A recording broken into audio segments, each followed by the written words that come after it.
E a alta na ocupação dos hospitais já faz com que as autoridades retomem a quarentena e também o toque de recolher. Sobre esse assunto, a gente conversa a partir de agora com Evaldo Stanislau. Ele é infectologista do Hospital das Clínicas de São Paulo e também diretor da Sociedade Paulista de Infectologia, a quem a gente agradece demais pela participação. Seja muito bem-vindo, doutor. Muito obrigado. Bom dia a todos.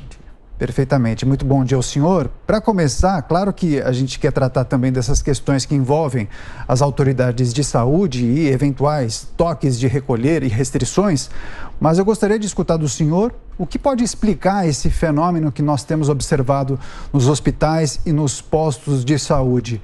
Muitas filas, poucos médicos e também enfermeiros, mas também nós gostaríamos de analisar quais são os ingredientes que fizeram com que nós chegássemos a esse ponto?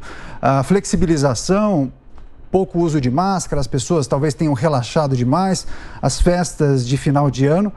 O que o senhor gostaria de destacar? Veja, não é uma explicação única. São vários fatores associados. Sem dúvida nenhuma, o principal ingrediente é o surgimento da variante Ômicron, que é uma variante extremamente rápida na sua capacidade de disseminação e que passou por cima de todas as outras variantes e rapidamente vem se disseminando. E ao mesmo tempo, essa é uma característica diferente dessa variante. Enquanto a gente tinha as outras variantes vindo aos pouquinhos, ganhando territórios, a Ômicron, ela vem e ganha todos os territórios ao mesmo tempo. Então, o principal componente, sem dúvida nenhuma, é o surgimento da Ômicron. E aí você tem isso potencializado e de maneira importante pelo comportamento das pessoas. E aí esse comportamento a gente tem que analisar com detalhes. Você tem um comportamento do dia a dia, cotidiano, que são as pessoas voltando a circular com grande intensidade, muitas sem o uso correto da máscara. E o segundo tipo de comportamento que é muito importante é a ausência da vacina. Nós temos muitas pessoas que negligenciaram a vacinação, estão com a sua segunda dose atrasada e outras tantas que ainda não tomaram a terceira e necessária dose. Então, é a somatória desses fatores que contribui e, claro, evidentemente, que tem o componente crianças. Se nós formos olhar a distribuição demográfica do Brasil, nós vamos ver que há um contingente importante da nossa população que está nessa população infantil. E o vírus, ele não olha a idade. O vírus, ele olha organismos vivos onde ele pode se replicar. E a população pediátrica não vacinada e que não usa máscara, grande parte delas, é absolutamente refém desse vírus, tem servido como reservatório para manter a circulação e acaba também ajudando na disseminação desse vírus para a população adulta. Então veja que é um tema complexo, são várias as frentes a serem enfrentadas e tudo isso explica o atual momento, que não é exclusivo do Brasil, mas é um problema global.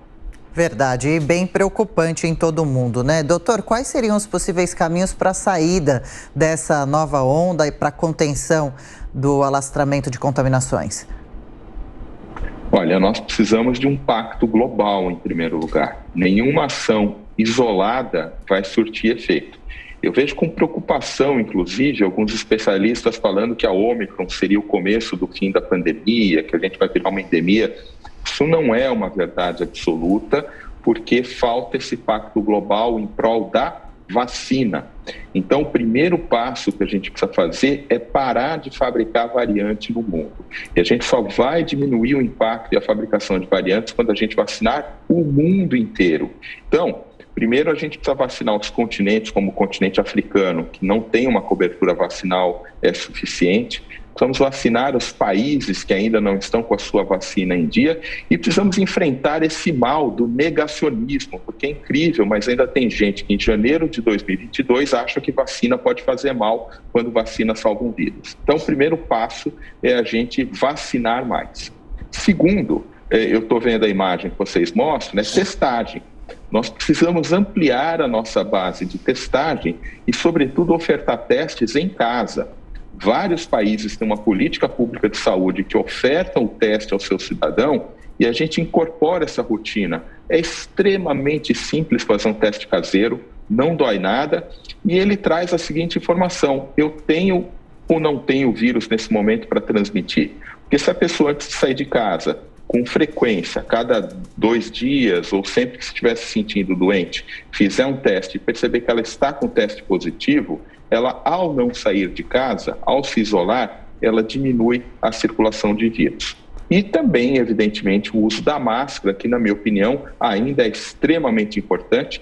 Os países que aboliram o uso da máscara de maneira precoce sofrem o impacto desta medida e têm que voltar atrás. Então, a máscara em ambientes de grande aglomeração, não importa se em espaço aberto ou ambiente fechado, ela precisa ser utilizada.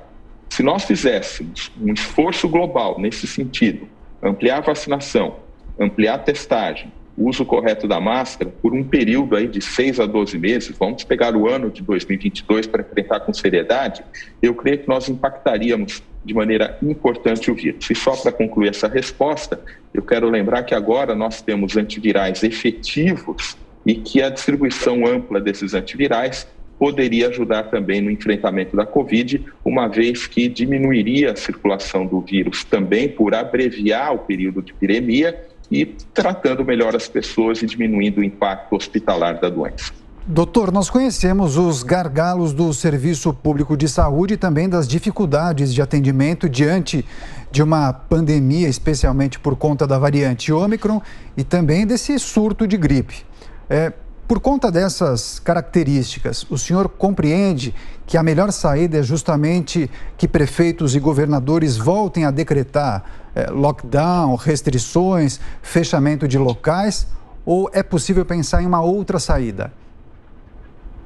Veja que quando eu falei na pergunta anterior das medidas de controle, eu não citei a restrição necessariamente, porque hoje está tão disseminado que talvez não surta o efeito que a gente deseja. Seja melhor a gente fazer isso que eu falei, o teste em casa, identificando as pessoas infectadas. Porém, se a gente chegar numa situação de lotação extrema dos hospitais, se a gente chegar numa situação onde a assistência à saúde está ameaçada, eu vejo que uma saída importante são, sim, as medidas de restrição de circulação, né?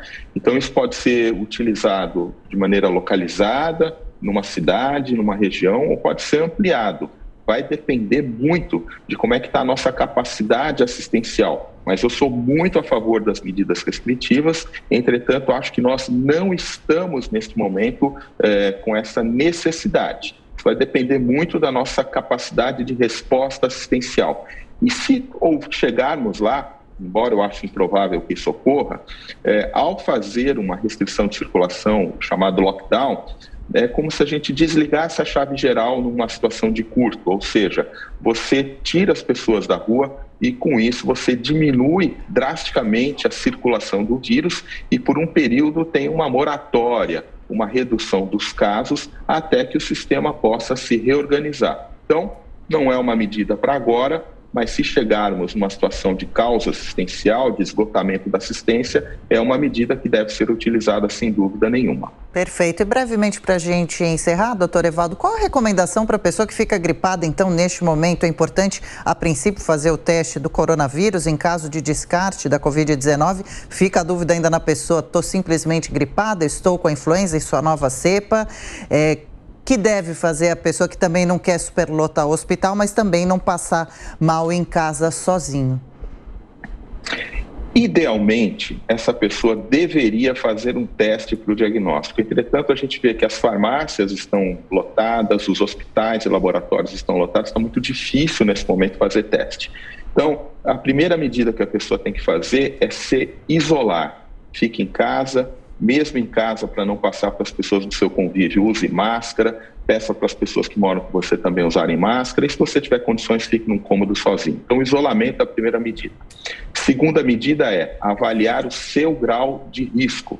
Se está com falta de ar, com dificuldade para respirar, febre muito alta, vá procurar uma orientação médica no pronto-socorro presencial.